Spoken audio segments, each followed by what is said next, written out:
Today, I stumbled upon an F-150. But wait, this isn't just any regular F-150. It's the F-150 Lightning, specifically the Lariat trim, which sits comfortably in the middle of the Lightning lineup, with the XLT being the one before and the Platinum being the highest, which is right afterwards. The Lightning in its name points to its electric heart, a powerful battery delivering up to 230 miles of range on a standard battery, or up to 320 miles with the extended range. Beyond the battery, the F-150 Lightning is packed with a variety of outlets. You can power almost anything you can think of, which has led to some creative people making setups where they can tailgate while bringing their own TV, which is impressively creative. Others have put a Keurig coffee machine. Storage space is another win. Not only do you get a roomy front trunk, but also a spacious compartment underneath the seats, a sizable trunk bed, and a secure area underneath for the spare wheel. Inside is a panoramic sunroof that stretches all the way from the driver's seat to the back, giving it a very airy feel to the cabin. The back seat is impressively spacious, with heated leather seats that are comfortable for even the tallest passengers. Legroom is generous, and knee space is not even an issue. So for all of those tall folks out there, I would find this truck to be very comfortable. Up front, the seats are very large, supportive, and very well bolstered for both the passengers and the driver. The steering wheel is a little bit huge, though not as massive as the center touchscreen. Provides basic functionality, but falls behind in terms of responsiveness.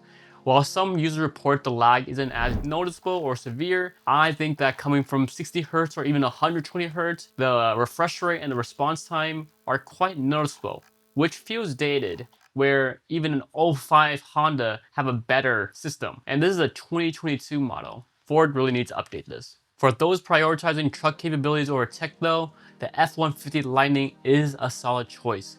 It hauls, it tows, and it's built to carry a load. But as with many EVs, towing can be a drawback. The range drops significantly, sometimes to half when pulling a trailer or RV. I haven't tested it myself, but based on people on Reddit and other testers, this is what they discovered. A standout feature here is the zone lighting. Though a little small niche and gimmick, it is something that I found to be very valuable when camping or just going out for late night getaways. It is activated through the touchscreen, which switches on all the truck's exterior lights, illuminating a full 360-degree area around the vehicle. You can tell that the F-150 Lightning is a Lightning from other F-150 because of its headlight bar and its taillight bar, which I find to be very attractive for the car, while some other people may find it to be very tacky. I personally think that it fits the electric nature of the car very well.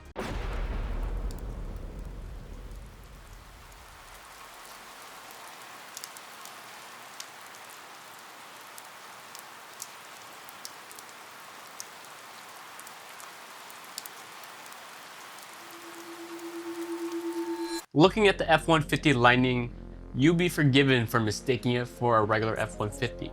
The resemblance is so close that many aftermarket parts for a regular F-150 would fit comfortably in a Lightning. Ford took the classic F-150 design and simply added a battery to it. While the F-150 Raptor is the flagship model for the F-150 lineup, the highest trim level for the Lightning is the Platinum. The Platinum offers a few upgraded details, but doesn't necessarily justify the premium over the Lariat trim.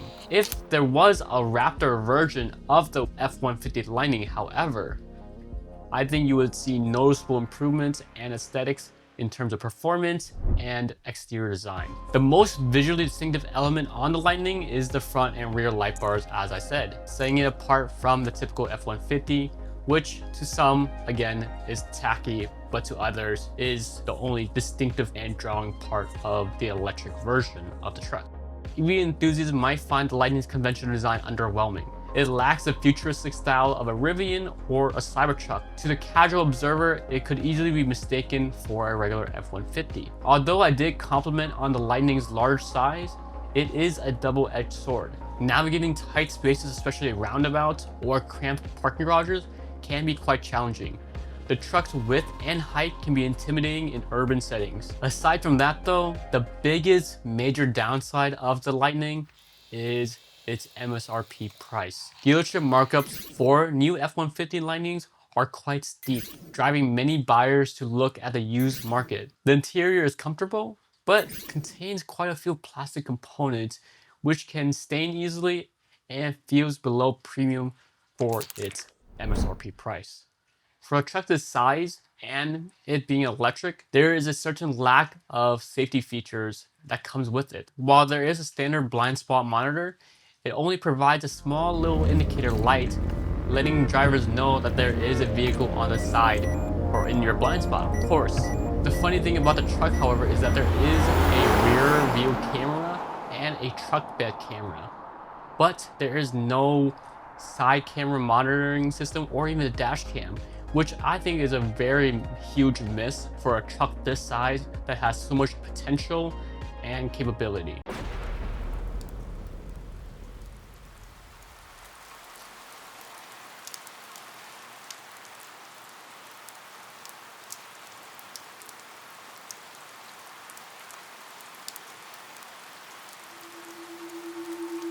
Why should I even consider an F-150 Lightning over an EV like the Rivian or Cybertruck? Where the F-150 lacks in cutting-edge technology and futuristic design, it makes up for its sheer functionality. The interior storage space might seem excessive, but when it comes time to load up for a camping trip or haul gear, the space is invaluable. It's clear that Ford designed this as a truck first and an EV second.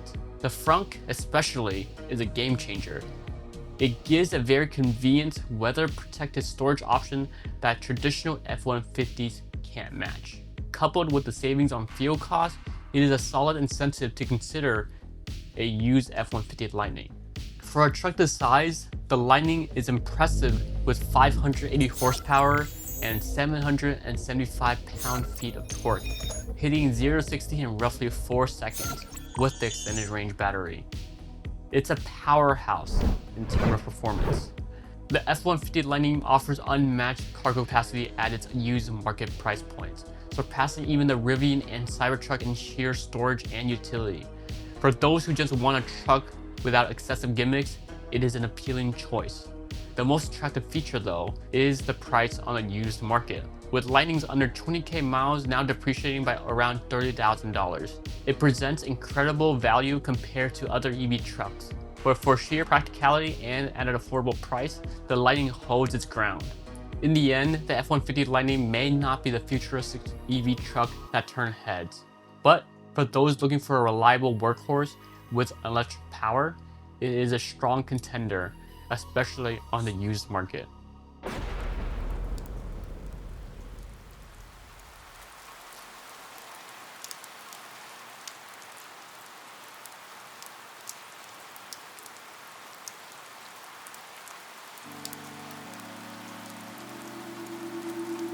Those who are interested in buying an F-150 Lightning, there are a few things that I must say for you to just think about purchasing it.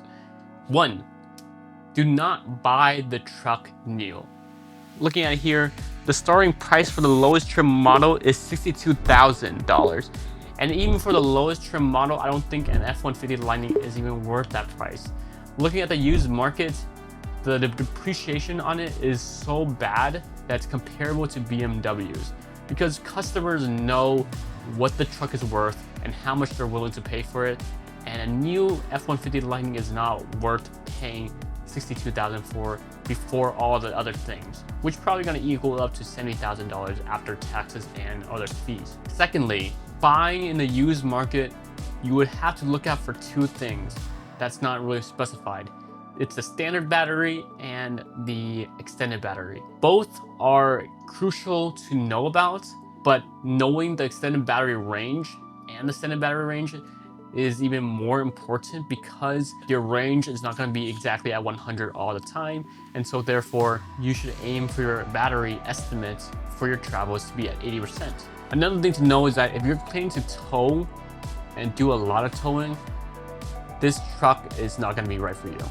I'm just going to say it outright, this truck is not going to be right for you because you are going to drain your battery a whole lot, and you're going to spend most of your time of your life spending it at a charger.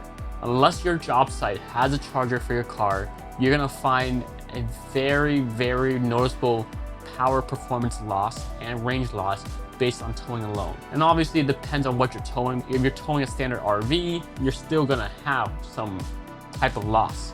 Third, another thing to look out for if you're planning to buy an F-150 Lightning is technology compared to other classes within the same EV truck. If you look at companies like Tesla or Rivian or even the Hummer EV, Ford F-150 Lightning is probably the forgotten ugly cousin of them all. Technology is just not there. You cannot even watch Netflix or YouTube in the truck while charging. There's apps in the truck. You have apps like Sudoku and Solitaire, and that's probably it. The entertainment system in the truck is all right. It's not as responsive and as well polished as you would hope for it to be compared to like a Tesla or a Rivian. So if you're looking for technology, you're not looking at the right place. If you're looking for practicality and functionality of a truck, it's why people are getting trucks for, I think you would find that it is better for the F-150 Lightning than any other truck. With software updates, Ford will hopefully improve the technology in the truck, but a lot of users have been complaining that the updates are not rolling out consistently for all F-150 Lightning owners. Some owners are having updates that has occurred months before others, which I find to be quite strange because the rollouts are just inconsistent and everyone is still missing certain features that just are not attainable just because they haven't rolled it out into their system of the car, even though some may be in the same year. If you live in a very cold area that requires you to use heat, just heated steering wheel, heated seats, or vents, such as where I'm at, that will also do a damage on your range. I'm not sure why this was not figured out. It's 2022, but apparently Ford's heat pump system was not that efficient, and it is still just as outdated as a 2018 Tesla Model 3, which was a big complaint for older Teslas, yet Ford hasn't seemed to understand or like learn from that mistake of heat pumps, but newer models of F-150 Lightnings will have the heat pump.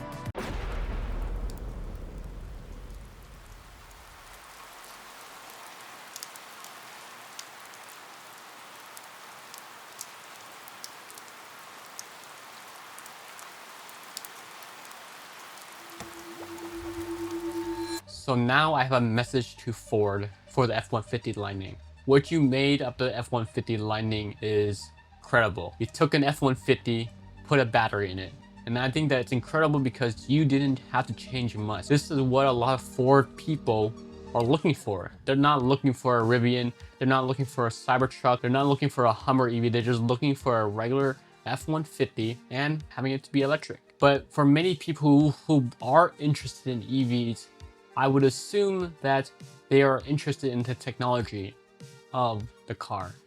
And I think that a lot of that technology that you have accessible to you that are right there can be truly unlocked if you hire a programmer or have a better processor in the vehicle to make the truck more responsive and feel less laggy and outdated.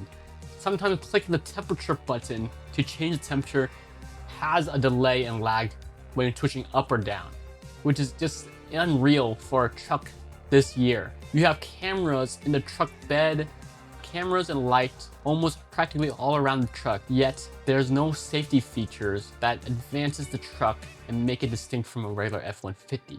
I think that with an EV truck this size, I think it would be a nice feature to have some sort of built-in dash cam or built-in lane changing assist camera system. Another thing that I really appreciate is your Ford Blue Cruise system. It definitely needs some improvements where I have to press on the gas just to make it speed up compared to other cars. The technology is quite there.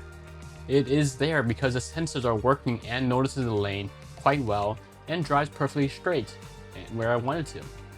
But it's lacking that lane change system. Flick the signal right or left, you would still have to manually turn in certain lanes, showing how much this technology is still lacking. Your technology is almost there. It's just a little bit behind. My other complaint is that the truck is, for some people, too pricey. Maybe because it's just too big for you guys. That's why the truck price is so high. Obviously, not a lot of people want to buy it at $70,000. Perhaps make a smaller version of the truck the same class size as a Rivian, for example, and lower the price, and you would find the market to be more valuable. Other than that though, the size of the truck, the functionality, and the pure truck driving style of it, very resemblance to any other nice vehicle. It doesn't feel too much like an EV. It feels like a good balance between a regular F-150 and an F-150 Lightning. And for some Ford people, that is exactly what they're looking for. A truck that just does truck things. It doesn't have to be an EV. Thank you for making the F-150 Lightning. Hope to see massive improvements years to come to see what happens and what you guys deal with it, and other models that might release. Hopefully you make a smaller model that is in the same range as a Rivian, or maybe even improve the technology to be on the same class as Tesla. But right now, there are still a lot of improvements to be made, and if you're planning to buy an F-150, look at the used market before you suffer from depreciation. That is the end. Thank you for watching.